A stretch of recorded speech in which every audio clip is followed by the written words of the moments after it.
Welcome to the Healing Arts of Being You. Today we introduce to you Dr. Andrea Mattison, a physical therapist who has dedicated her career to helping people of all ages and neurodivergencies to achieve freedom within and autonomy over their bodies. Through her 7 years as a doctorate of physical therapy, she has developed a deep understanding of the unique challenges faced by children and parents of those on and off the spectrum, and uses a variety of incredibly powerful techniques and modalities to support her clients and guide them towards a better quality of life. Without further ado, here are your hosts, Chelsea and Allison. Welcome to the Healing Art of Being You podcast. Today we have a very special friend with us, Andrea Mattison from Minnesota. Super excited to chat with her and hear all about her world and what she does, the magic that she really cultivates with her clients, both children and parents alike. Would you like to introduce yourself and give us a little bit of a background about who you are and what you do and what your magic is? Sure. First off, thanks for having me. And second off, I'm Andrea Mattison from Minnesota. I work at Children's Theraplay and also own my own business called Wellness For Play. Children's Theraplay has been a huge monumental career shift for me because we really focus on trauma-informed care as well as manual therapy for these kiddos. The two different manual therapy techniques that we do is called facilitation of joint movement, which is founded by Kelly Roberts Lane here in Minnesota. And the other one's called fascial counterstrain, which is Brian Tukey's work. And both together are it's absolutely incredible and amazing. We treat all different types of kids, anyone on the spectrum to foster care to kids that have constipation issues, ADHD, anything you can kind of think of, any of the genetic syndromes, they can usually come through our doors. And then for my own company, I like to treat kind of like the adults. I do see kids, but I like to have the equipment of the clinic because we have lots of swings, like 20 to 30 different swings. It's so much fun. And so with the adults, I've treated, in my own clinic, like anyone that's a week old to 90 some years old. And I again use both techniques, and it's really cool, and it's super fun to see how fast the change happens. I like to see people only for like 1 to 2 sessions, and then maybe follow up within the next few months type thing. So that's like how my practice works. So yeah. That's incredible. Can you tell us a little bit about those modalities? I'm super interested. Yeah, so facilitation of joint movement, and I really have to give props to Kelly Lane Roberts. She's from Fix It Physical Therapy. She is here in Minnesota. She's developed this from learning from different gurus of manual therapy, and it's super cool. It's like a roll and slide on the joint, and it's treating the mechanical joint dysfunction, which is a secondary muscle spasm, joint irritation, and false weakness. From there, we just make sure that the whole system's working, as well as at the joint level. And then the fascial counterstrain, you kind of set the person up in a what's it called? Oh, words. Words are hard. Yeah, words are hard, especially on a Friday. In a point of ease. So your fascia has these peaks and valleys, I like to call them, and the pain or the discomfort's at the peak, and I want to find that valley, and then you set them back up to the peak. You treat them in that valley, and so that peak then goes away. You're just draining the fascia. So if you I've now used both of them hand in hand. Some people just use one or the other, which is just fine. It's just kind of the groove that I like to have. So, yeah. So can you, because as a PT, I understand kind of what you're saying, but I feel like we talk PT talk and that doesn't make a ton of sense to people sometimes.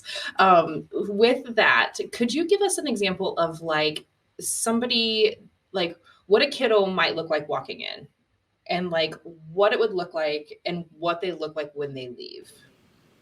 Yeah, we always do a single leg balance test, so just standing on one leg. And they usually come in not being able to hold it for even 3 to 5 seconds. Or they have a lot of compensation, so they're like moving around and they're like, their hips are dropping. They have like greater than 20% deviation within their lateral trunk, which just basically means they leaned over. And then once we've treated them, they can hold that single leg stance for 30 to 45 seconds. And is that a change you're seeing within like a single session? Is that something that you're seeing like over multiple sessions? What does that look like? It's within the same session, and Whoa. it's during the eval. Yeah, and it's pretty cool. Like, so yeah, we like, it's, so like I always make sure the parents feel and touch everything as well as when I'm feeling and touching it too, just to make sure that we're all on the same page. This one example, this one kiddo comes in, she would not even really go into our big gym. Our big gym has like stairs. It used to have a zip line. With this girl, it had a zip line. A lycra sheets, which is basically like hammocks that are squishy and like you can bounce in them. Swings and a Bosu ball and a balance beam. I mean, like all this fun stuff. And she comes in, she does not touch a single thing. Her anxiety is through the roof. She doesn't even want to run down the hallway. I always just check for running. She's definitely not standing on one leg. She doesn't even know where her feet are, essentially. And after I treated her, she went on the Bosu ball. She walked across the balance beam. She's going up and down the stairs. She's jumping in the lycra. It was amazing. Simply amazing. Like, she went from like a little cocooned little thing to this blossoming butterfly within 15 minutes. Oh my gosh. Yeah. So, okay, I need to like rewind this a little bit because Yeah. we need to pull this back a little second. Way too casual. Yeah. I'm so changing used to lives it. in 15 minutes. It's no big deal. It's fine, guys. She's like, why are you looking at me like that? So, okay, this particular little girl, what was Yeah. her like? What was her reason for coming in? Was there? First of all, do you guys take referrals from physicians, or people can just come walk off the street? What's that look like? All. Okay. You can physician referral, or you can come in off the street. Doesn't Okay. matter. So this girl comes into you, like her parents bring her for what reason? Was she experiencing pain, or was she one of the constipated kids, or a neurological condition, or what was the issue? Clumsy. Just clumsy. Yeah. Oh my gosh, that's She would trip and fall. Yeah, trip and fall a lot.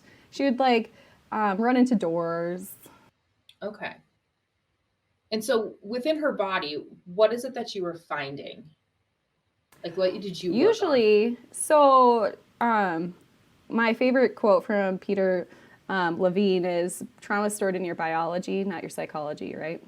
And so kids, in my opinion, and I have not found research on this, but this is through my 7 years of practice, is that kids store their trauma in their hips. And so once their hips get locked up, they don't have that rotation anymore, which then rotation is gone. And then you have a decrease in balance, decrease in coordination, decrease in finding where your body is within the environment. And so then we add that rotation back in. Usually it's kind of, I mean, what you'd find on an adult. You check their ASIs as they're kind of off. And then you treat their lumbosacral. And actually, we treat usually the whole spine, because what we've learned over time is that it affects everything. It's just a building block. And so we treat them, and there they go. So it's pretty cool. Is it something that they like then have to, I know my mind is blown right now. Is this something incredible. that they have to like continue, like you send them home with like hip mobility stretching, or you're teaching parents and stuff, or is it like, yeah, you're good, we'll see you never? So kind of. No to that we send them home with hip mobility and stretching type things. Once the nervous system has changed, and their tissue pliability has sustained, we don't need to, their nervous system's going to go in the most efficient pattern possible. And so we don't need to provide that. But we do provide things like coordination and strengthening and stuff like that. And then I wish that was as fast and said and done, but we don't want to send these kids without actually developing those skills. Like, yeah, they went and did it, but they don't have that foundational work. So the manual therapy part is just one small portion of their full treatment plan. Now, if it's an adult at my clinic, when they come to my house, which I do see a lot of my kids' parents. What started that for you? How did you recognize that there was a need within the parent, not just the child? So for physical therapy wise, it was the parents kept asking at the evaluation, where can I get this done, or what can I do? And I would refer them out to other clinics, but then they just were like, I want to see you. And so that's where it started from. Also, my coworkers wanted to see me as well. So that's where it started. And then I now am also a coach, and I call myself a resilience coach. And it's because, so the kids with all this trauma in their past, like I've seen kids that have witnessed like murders and are in the foster care system, and then go back to their parents and then come back to the foster care system. And they go, like they just have a really, really rough life, and it's very hard at times. And so once I started coaching these parents a little bit more, and not on their kid, I was like coaching for PT wise and like making them better, but I wasn't coaching the parent on themselves. I was just always like hitting this like hard wall. And I wouldn't see I would see progress, but I wasn't seeing like fast and like really just faster progress. And so I started coaching the parents just on themselves rather than their kid. And the progress was huge within like weeks. It was awesome. So that's where my coaching comes into play. What kind of stuff are you coaching the parents on? Is it like their own boundary setting and their own making sure that they are like having conversations with their kids about what's going on, or what is it that you're coaching them on? I would say actually more of their identity and pulling them back to themselves and grounding them within their new roles. And then once they have that self-awareness of what's going on within them and understanding their own reality and how they can shape it when they want to, like their emotions are not, like they can control their emotions rather than their emotions control them. And once they kind of get that grounding feeling and feeling like, yeah, I'm back in the leading role here. My child's not leading me. I'm the leader. Then we actually I work with the client to kind of see what their kid is like, kind of see what I see through a PT's eyes. What is their kid responding to their environment, and what's kind of their triggers? So then the whole entire house is then down-regulated. So in other words, it's just a calmer, more flowy system rather than this heightened state of chaos. Awesome. That's really awesome. So quick question then, when you're talking about the kids hold a lot of trauma in their hips and you're working on that, are you talking to them about what's going on, or is it all just like I'm feeling their body and I'm going with what their body is telling me? Are you trying to integrate the two sides, or is it just like, nope, I just feel what I feel and I treat that? I feel what I feel and I treat that. When I've added words into it, it could be too much of like flooding for them. And I don't have a psychology background, so I stay clear from that.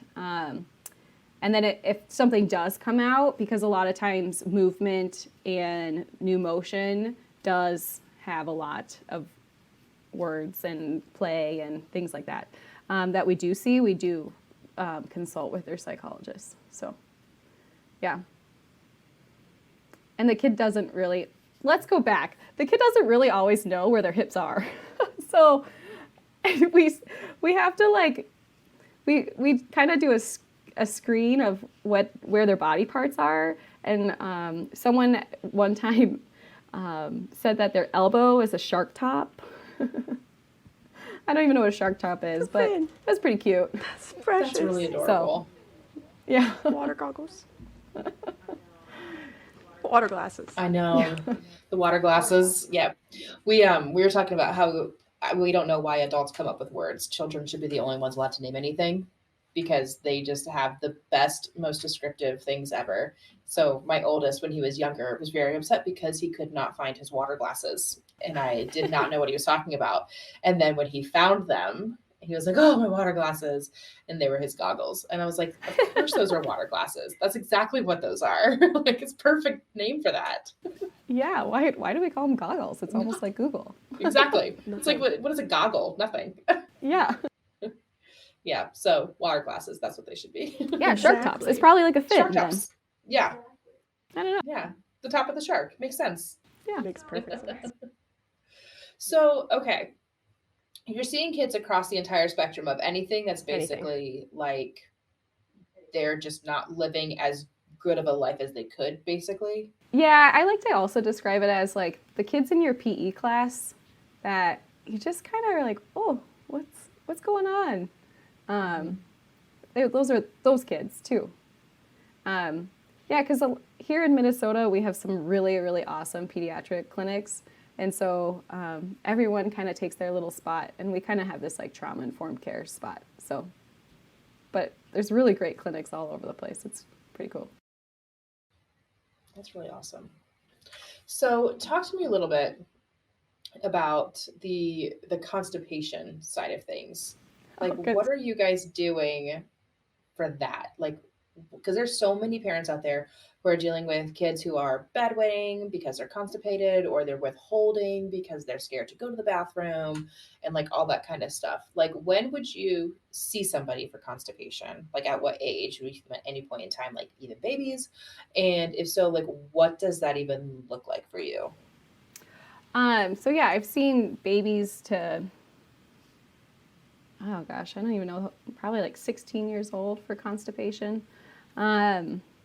And what it looks like is really trying to understand, and this is funny talking to you as a pelvic floor therapist, because you probably could be like, oh, you actually probably should try this, which I'll pick your brain about.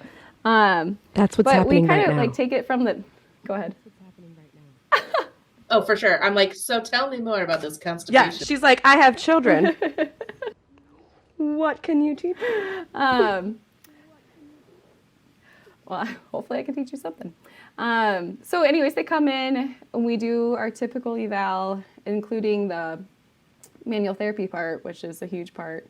And again, trauma is stored in your biology, not your psychology. So the hips can have that muscle spasm. And our body doesn't tell us if it's going to be a skeletal muscle or if it's going to be a smooth muscle, so your GI system. So is it going to get your muscles you move with or your GI? I don't know. And so typically, if it's just that, within an hour after treatment, they're going to the bathroom. And then if it's like a bigger buildup type thing, we have to kind of figure out what is their trigger to not go, or what is their trigger that they just, like, something happened. And I will say most of the time it's potty training too soon, or the kid's not ready. And it can stem back, even if a 7-year-old, I can stem back all the way to when they were potty training, and that was the trigger. And so if they're, because we're talking about a huge span here, if they're like more of the potty training age and the toddler age, sometimes it's moving their potty into the playroom where they like to go in their diaper, or it's actually introducing them to their poop. And so having them look at it, because that's kind of a scary thing. All of a sudden there's like things dropping out of your bottom. We used to, and they don't know what it looks like, because usually we just wrap it up. So it's kind of like learning about their poop and then talking about what size it is. I like to use the Bristol stool chart and kind of just getting them to like and love their body. Very interesting. For the toddler age. So if it's somebody who's older, what is that looking like? Like, how are you? Is it more just the manual therapy stuff and it just kind of opens things up for them? Or are there like habits that you have to coach them through? Yeah, we have to go through, we also look at their feeding and how much, what's their diet like. And our OTs take care of the feeding aspect of that. And then it's usually also a big anxiety, like it's around anxiety as well. And so it's not anxiety with like really going to the bathroom, but anxiety throughout like general through their life. And so they then don't have coordination, they don't have balance, they don't have the strength, they don't have mid-range control. So essentially doing a squat and stopping halfway, they just like drop down all the way. So they just don't have the control. And then they don't have the internal, external pressures within their system as well, because they kind of are just like moving through life through momentum rather than with control. So we then help them with all of that, and usually over time, that one takes a lot longer because they're older and they've had more years and understanding, and usually they've been on some sort of like Miralax type thing, which then we have to rebuild their gut, which then I refer out. I don't rebuild their gut. I do the PT. But it's a whole team and a very holistic approach. Mm-hmm. Absolutely. Chelsea, I know you had a question. No, I'm just in awe over here. Okay. With my pen up and just ruining all the signs. Okay, so do you then have to circle back with these kids who have patterns in place where they've been moving a certain way for a certain period of time based on the trauma that they've had that was locked kind of up in their pelvis and their hips? You've kind of worked on that first day. Now they like have this whole available range of motion that like now they have to learn how to control basically. Do you have to kind of circle back to the manual therapy every now and then or every time you see them? Yeah. Okay. So we always check. So our kids come to us once a week. That's kind of usually our frequency. If we see something different, we of course do something different, but we kind of like this once a week type frequency. And yeah, we'll circle back, we check it, see if they need it. We only treat if it's indicated, of course. So, yeah. Very interesting. Some of these kids can take years, just so you know. Okay. Yeah. But my adults are the ones that I like to treat for 1 or 2 sessions. Yeah.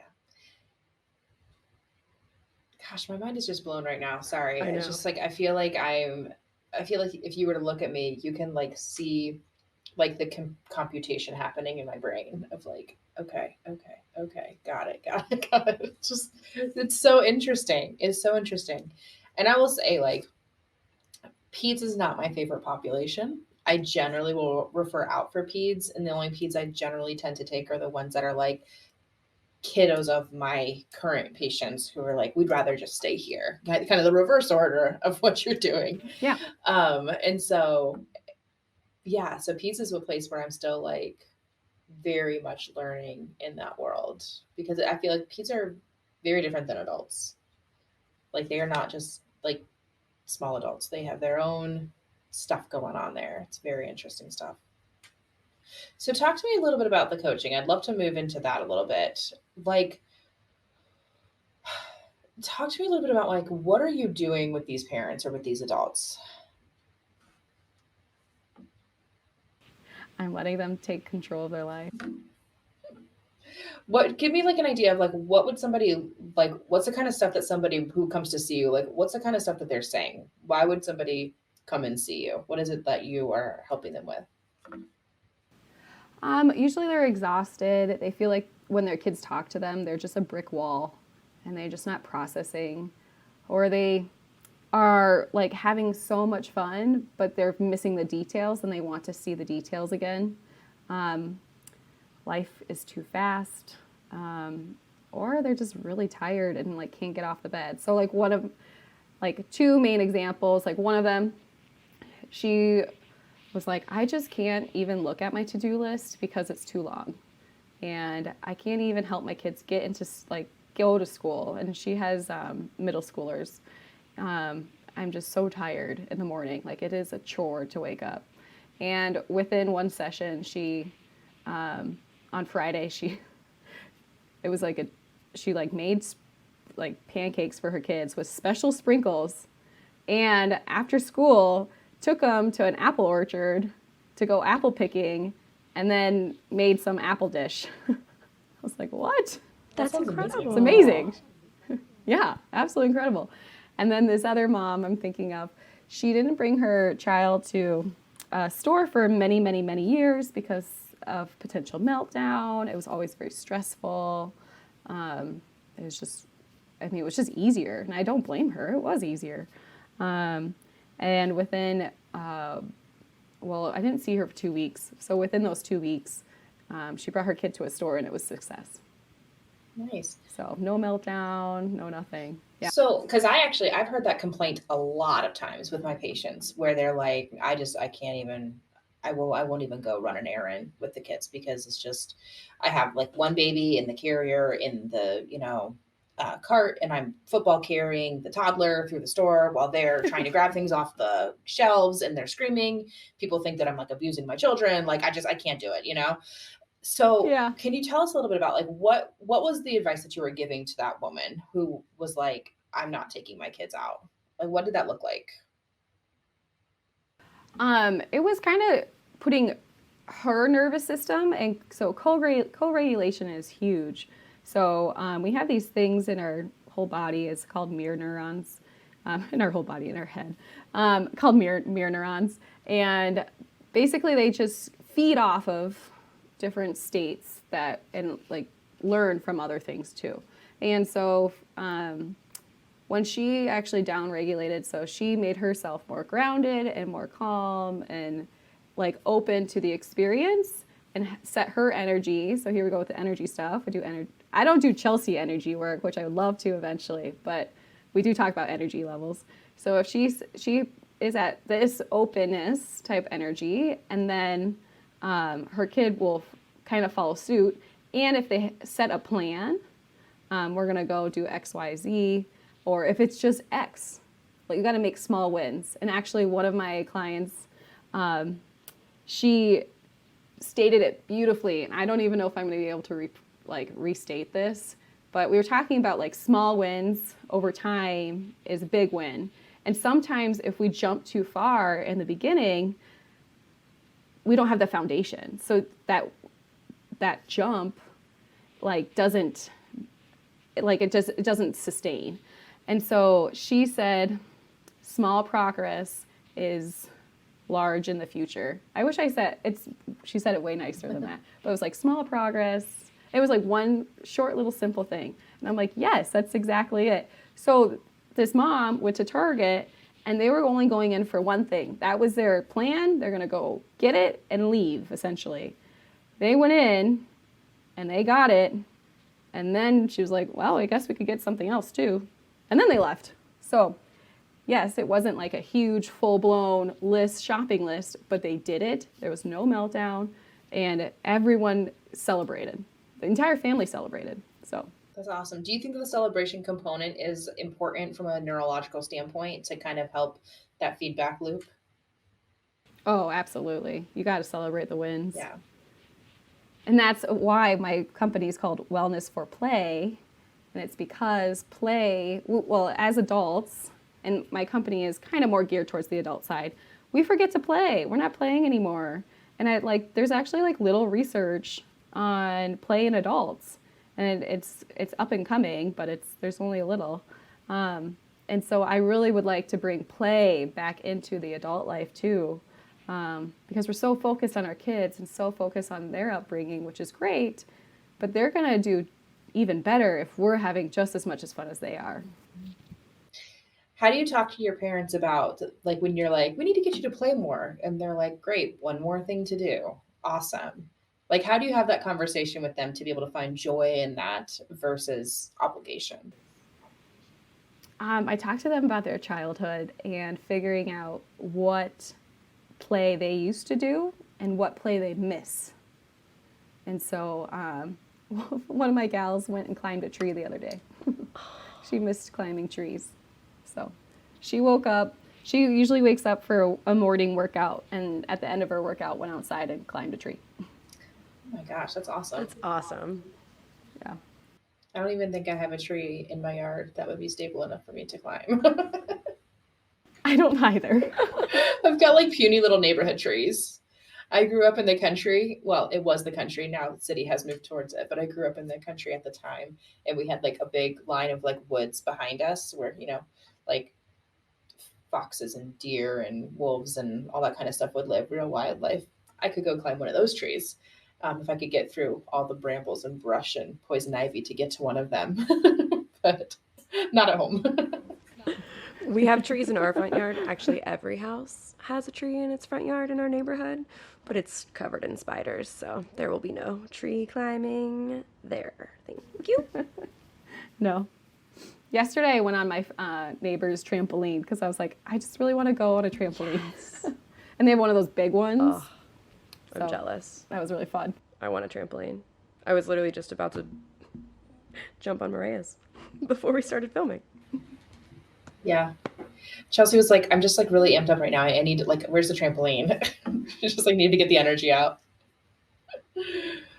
I was just so excited. Yeah.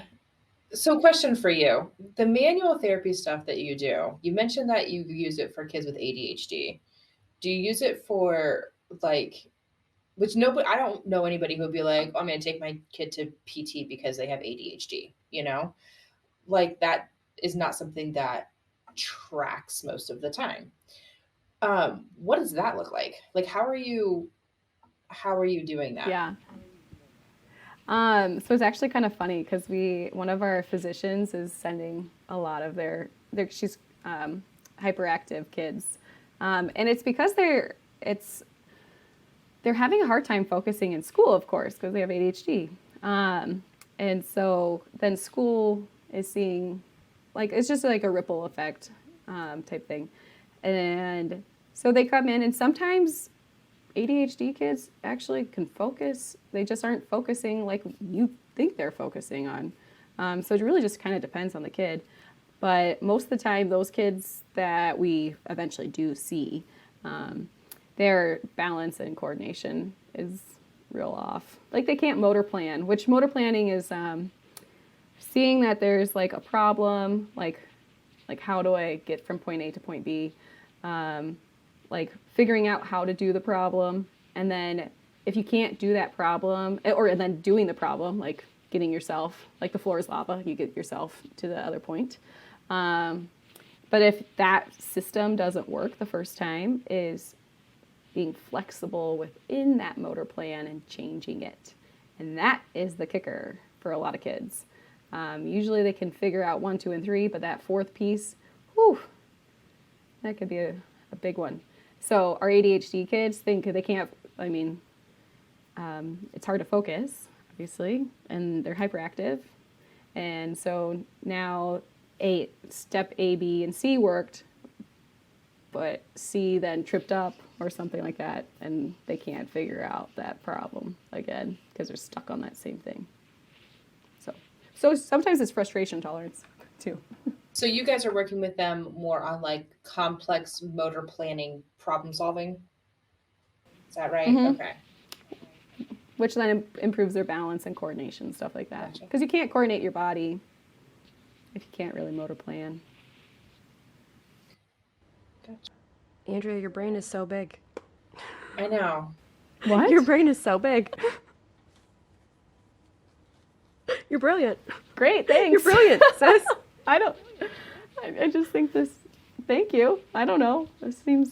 It's just incredible. Pete's PT. Yeah, but it's so much more than that. You're talking about like where mind and body meets almost.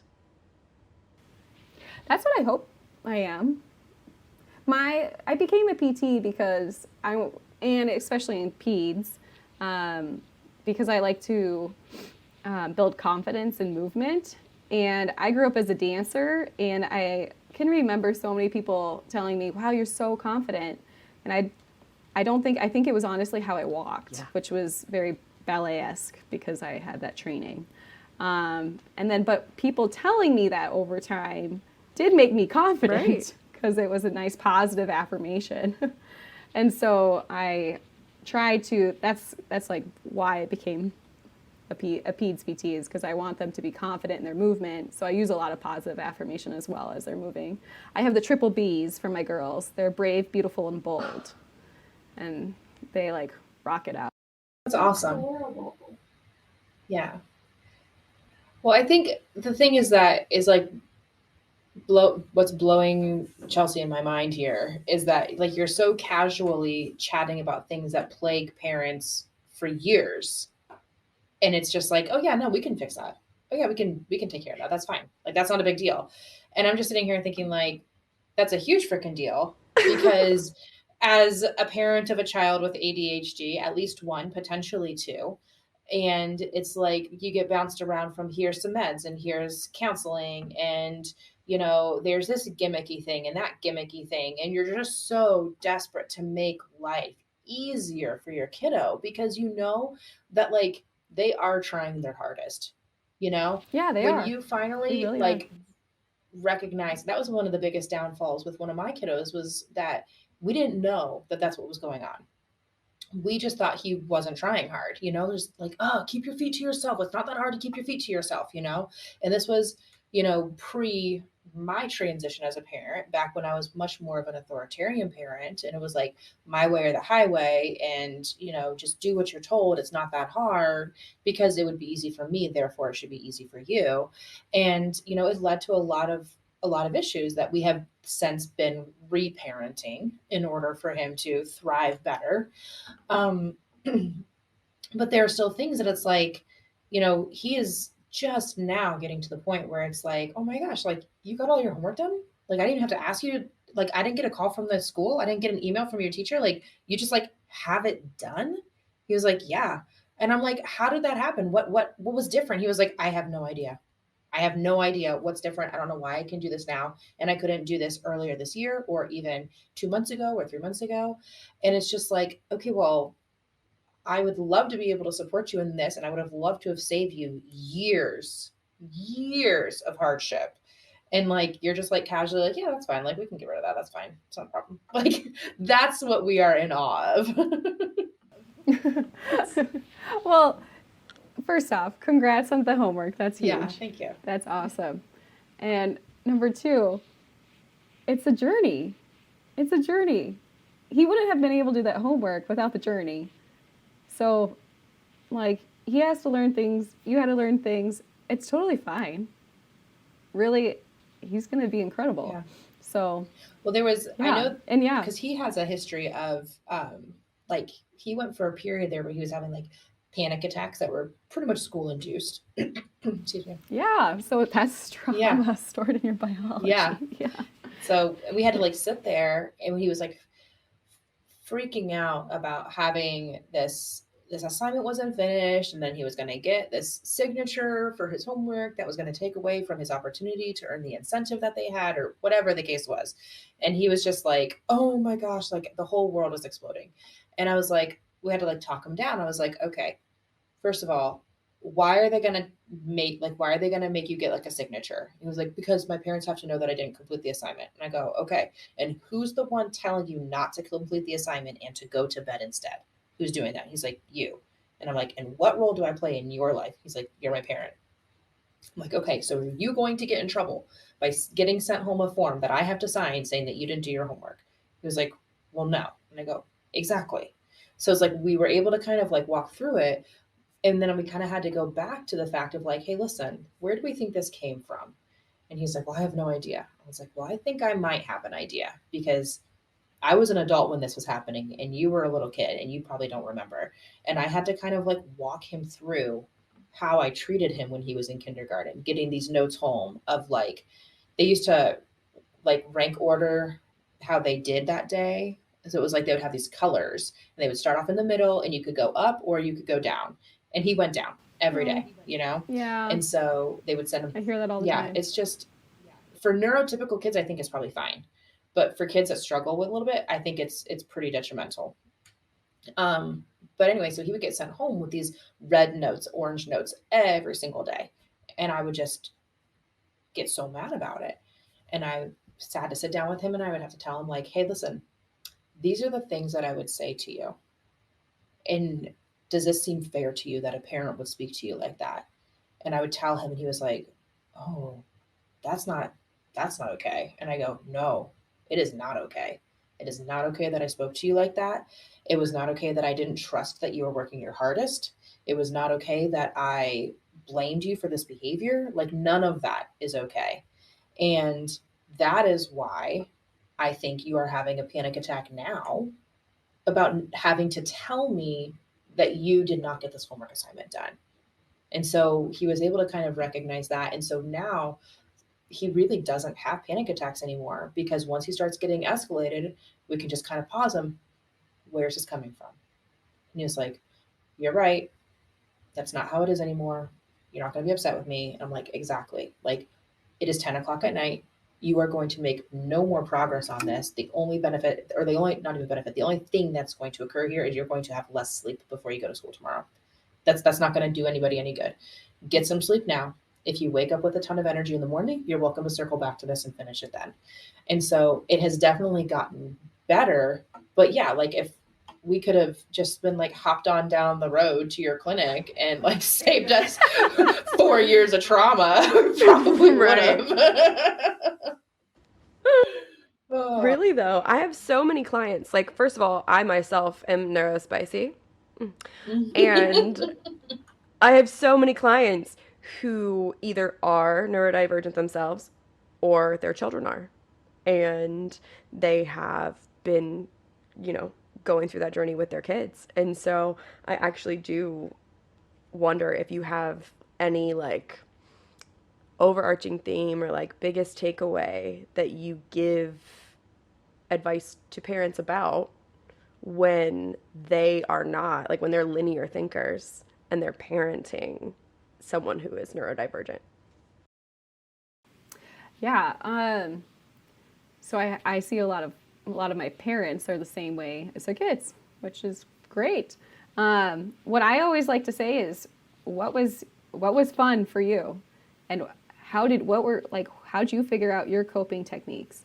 And so we call them nervous system games, and I have to give props to Lauren Mason, Mary Anderson, Johanna McGough-Post, PT and OTs, as well as the rest of my clinic. There's plenty of people I can name. But we all have come up with these games where essentially just think of tag, simple. So fight, flight, freeze, fawn, and appease. Those are your sympathetic responses. And so that's what you're going to hit when you have stress in your life. You either want to run away from it, you want to freeze, so like you're frozen, you want to just be like, yes. And so sometimes that's the hardest one to figure out. It's like the yes, mom, like they're just kind of like a robot saying yes to everything and doing exactly what you want. Opinions are good. I always say that opinions are good. And so basically what comes down to that is whatever your kid is demonstrating, you want them to go through the movement patterns. So, and so I say, look at puppies. What do they like to do? They like the rough and tumble play. They have their brainstem. This is stemming essentially from your brainstem.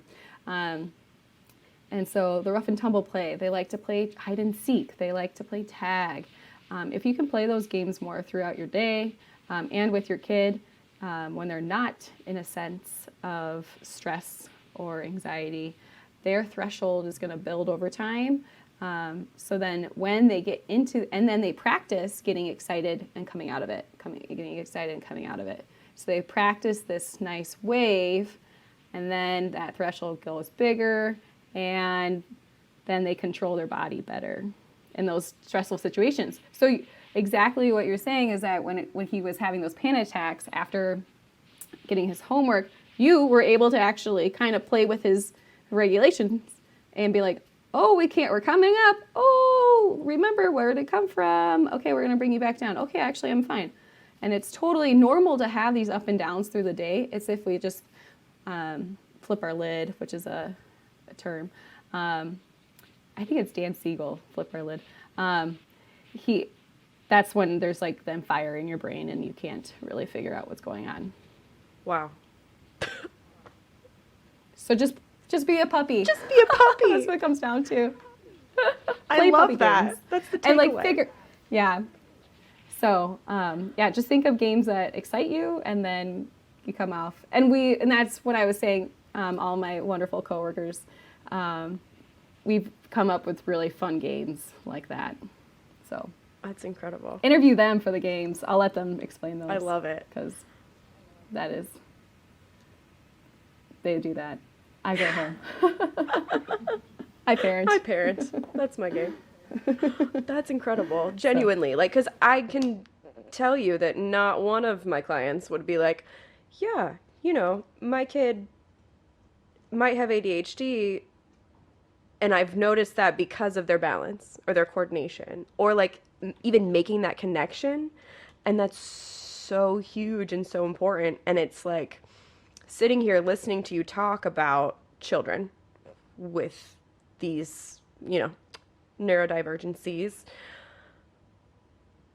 and then being an adult version of that, I can see all of the ways within my own story that this has manifested. And like, I just feel like you gave me a look behind the curtain of my own brain, and it's just incredible. Cool. You're welcome. I'm glad. Yeah, I'm definitely going to use that, because Chelsea and I always joke about how like I'm like a magnet for people with ADHD. Like, a lot of my patients have ADHD, and a lot of my friends have ADHD, and my husband has ADHD. And so it's just like I'm surrounded by neurodivergencies. So I'm like the weirdo who's like the linear thinker, where I'm like, how are we still not in the car to leave? How are we still, what other projects do we need to complete before we get to the car? Because all you were supposed to do was grab your shoes and your keys and your phone, and we're still in the house, and we've been in and out like 15 times, right? But then like every time my husband would be like, oh, I did this. I was like, oh, no, that did need to get done. And he'd be like, oh, I did this. I was like, oh, yeah, no, that's helpful too. So it's like, I'm super grateful for like the complexities of the brains of the people around me. But I feel like Chelsea and I always joke how it's like, she's like a toddler in an amusement park, and I'm like the parent holding onto them with like the little backpack harness, and she's just like running from one thing to the next, because it's like, if it weren't for me, she's not going to get where she's trying to go. Like, she's going to get distracted by everything. But if it weren't for her, I would never be in the park. So she's the one who sends me, I like that, into the fun stuff. That's why we need all of it. We need all types. Absolutely. Yes. Takes teamwork to make the dream work. That's awesome. It sure does. So how have you utilized these techniques in like your own parenting style? Because like you said a 2.5-year-old? Yeah. Today. Let's talk about today. Oh yeah. With the skinned knee, the poor skinned knee. Skin knee. The skinned knee of 2023. Yeah. Oh man. This is going to go down in history. So Minnesota, first off, Minnesota weather. Last week, I'm pretty sure we had a snowstorm. I don't really know anymore. It just seems so frequent. This week, it's 85. We have like a potential like wind warning for like potential wildfire. So only reason I know that is because I wanted to have a bonfire tonight. So we're not having a bonfire. And then on Sunday, I think we have potential of snow again. So anyways, we're loving the 85-degree weather. We went outside to go for a walk. He's wearing shorts and his new sandals. Of course, his sandals are a little too big because it's the beginning of the season. And boom, he eats it right after like 20 steps of running, and it's blood. It is kind of gushy, but it's not terrible. And it is everything. And I know Chelsea wants to talk about this at some point. I am postpartum, and my daughter is 4 months old, and so we're getting into the phase of she's not leaving. So we've had a lot of big emotions lately, and we just want mommy all the time. So we're 1.5 miles out into this walk, and I am now carrying my 33-pound child and pushing the stroller back to the car. He then keeps crying, keeps crying, keeps crying. So things that I implement is, one, when he's crying, just let it happen. Like I said, opinions are good, emotions are good. Naming to taming. Obviously wasn't helping in this situation, but I like name to tame. Also, I like just to be quiet and not just allowing it to happen.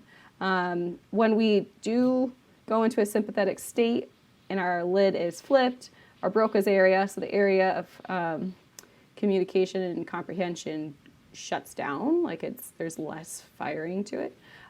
So I knew anything I would say didn't really matter, or just make him more mad. I tell parents never to use the word calm, because when you're mad, and someone tells you to calm down, it's the last thing you want to do. So that's what I did, but he just kept crying and crying and crying. And so I, make sure everyone's safe and everything like that. And usually I try to like switch him out. And so if I was at home, I would usually have some sort of like Play-Doh or something where I can switch which side of brain he's using and do more creative activity to then bring us back into our body. But we weren't at home, and so we were looking at nature, and I was just actually switching him on how I was carrying him so he would look at something different. And eventually, in the Mississippi River, there was a tree just floating around. It's huge, a huge tree. And that caught his attention and kept him from not crying for about 10 minutes. So we got to the car and we started driving home. And once we got home, he started crying some more. I think he was also scared of the Band-Aid. He thought it would hurt, even though he really likes Band-Aids for other people. So we'll have to work through that one too. But long story short is that there's a lot of techniques that I tell my parents, and I'm not 100% on all of them myself because I'm human as well. So we just did a lot of snuggles. Well, that's really cool because I actually hadn't thought about switching the sides of the brain, like bring in the creative side. That's really interesting technique. Yeah, it's actually one of our friends who, so Jen Lundy, she's an OT. She's the one. She found some research on switching the side of the brain, and then one of our other OTs, she has gone through a lot herself and says, yeah, that's like the best things that's ever helped me, and so that's what I try to do. And you don't talk about doing it. You're not like, let's go play Play-Doh. The Play-Doh's out. Like, even if it's in this situation, go throw some Play-Doh out on the table and you just go start playing with it. And then the kiddo will either come join you, or if they just really need a big hug, just walk over to the table and start playing it yourself. Don't say that we're going to play Play-Doh. Just do it. Or if like you're outside and you have a water bottle and some rocks and you're not carrying them 1.5 miles back to the car, like rocks can make some nice paint if you put the water with it. And so it's just switching the idea. That's really smart. I would have never thought that before, but it makes sense because it's like when our daughter kind of goes into meltdown mode, it's like that random question that we can ask that she's like, oh yeah, actually. So it's like she's upset about, she lost her Easter candy. That's been the recent meltdown. Oh no. And she thinks the dog ate it. So now Emma's getting blamed for eating an entire bag of candy. And we kept telling her like, hey, we don't know that Emma ate this candy because we can't find the Ziploc bag it would have been in. She wouldn't have eaten the Ziploc bag. She'll eat the stuff out of the bag, but she won't eat the bag. Mm-hmm. So Aria is convinced that it's the dog ate the candy. And so she's just devastated. She's just sobbing. It's not fair. It's not fair. And I was like, I know, I'm sorry that you feel that way. I'm sorry that you're feeling so upset right now. I'm sorry we can't find your candy. And I was like, hey, what special did you have today at school? And she was like, what? And I was like, what special did you have at school today? And she's like, we had art. I was like, oh, do you like art? She's like, yeah, I'm painting this or that. And it's just like immediate stop. And I was like, yeah, magic. But I didn't know what I was doing, but now I have a little bit more guidance as to like, okay, let's talk about something creative, or let's try something creative, or something that is literally anything different than thinking about candy right now. Yep. Distraction is so great. It is. I love it. I feel like we're going to have you back for another episode to talk more about your experience within your own journey of being a parent and your approach on life and the work that you do. Oh, great. And energy and all the things. Because this has been incredible. And I don't know that I've been as blown away and speechless at the same time as like ever. Well, thank you. I appreciate it. Yeah. I've never had that nice of a compliment about my work, so thank you. No, I think what you're doing is, I think you're underselling. It's a big deal. Like, parents would give anything to know that, like, number one, like, it's not their fault. Like, their child's not broken and it's not their fault. It was like, hey, stuff happens in life. They're holding on to it just like you do. And we just haven't found a way to get rid of it yet, which is why they're still dealing with the symptoms. Let's try this new thing. Let's try some movement. And lo and behold, that works.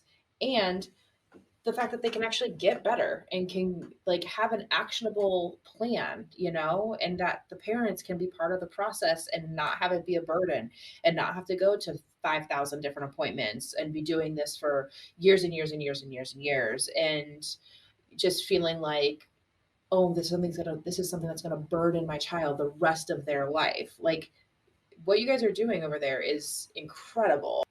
So my last question for you, and Chelsea might have more after this, but my last question is, let's say somebody's listening to this and they're like, okay, I definitely am understanding kind of what she's saying. I'm interested in this kind of stuff.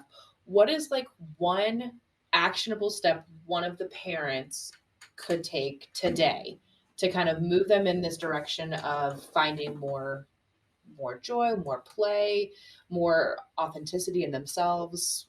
What's one actionable step they could take? So I have all my people I love to read and listen to and everything like that. So I would highly recommend looking at Brene Brown and doing her core values and picking your top two. So Chelsea and I met each other through Dr. Julie Granger and her work, and that's one thing she had us do. And I think that's super powerful. Is just figure out, what are your core values? You only get two, no more than that. I remember having to do that, and I think I circled 37. And I was like, this is all important. And she's like, you get two. And I was like, oh my gosh.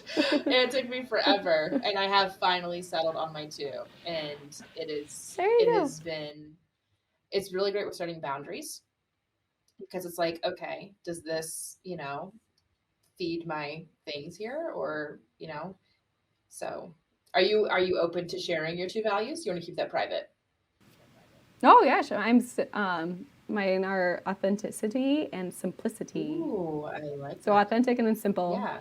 So my goal in life is just to keep it simple and have fun, and then I like to be my true self. So I like that.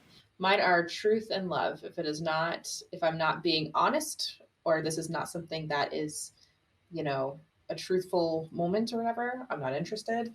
And it has to be done out of love. Those are the two that I've settled on. Chels? Love and joy. Oh, that's a good one too. I can see that. Yeah. Oh. We always joke that Matt is the joy and that I'm the love, and that Vienna is the joy and that Izzy's the love. Like, it's just so perfect because they're like, Frisbee? Fun? What? I want to have fun. That's awesome. Andrea, is there anything else that you would like to share today before we let you go? Because this has been phenomenal, and I'm like just going to go ahead and get on realtor.com and buy a house in Minnesota so I can come hang out with you. Well, I just want to say thank you so much for having me. Thanks for making me feel so great about myself too. And I just have to shout out to all my mentors that have led me to being where I am today, because I learned a lot from every single person I've learned from, which is many, many people. So thank you. Absolutely. Well, thank you everybody for listening today. If you are listening to this and you are thinking like, I know that I could do better, I know I want to be better for my kids, check out Andrea's stuff, find your own joy, and really kind of share this information with people so that we can all continue to elevate and get well and just make a community of happy, healthy people that are helping our generation of children grow up to be happy, healthy people as well. So I hope you all have a wonderful week, and we will listen and see you next time. Thanks for sticking around for another thought-provoking episode. Be sure to check out the show notes below for more information about children's Theraplay and for links to where you can find Dr. Andrea Mattison, as well as Allison and Chelsea, and a special invitation to join our online community open to all that are looking to become more in touch with their most authentic, most playful, most elevated selves. Until next time, love and light.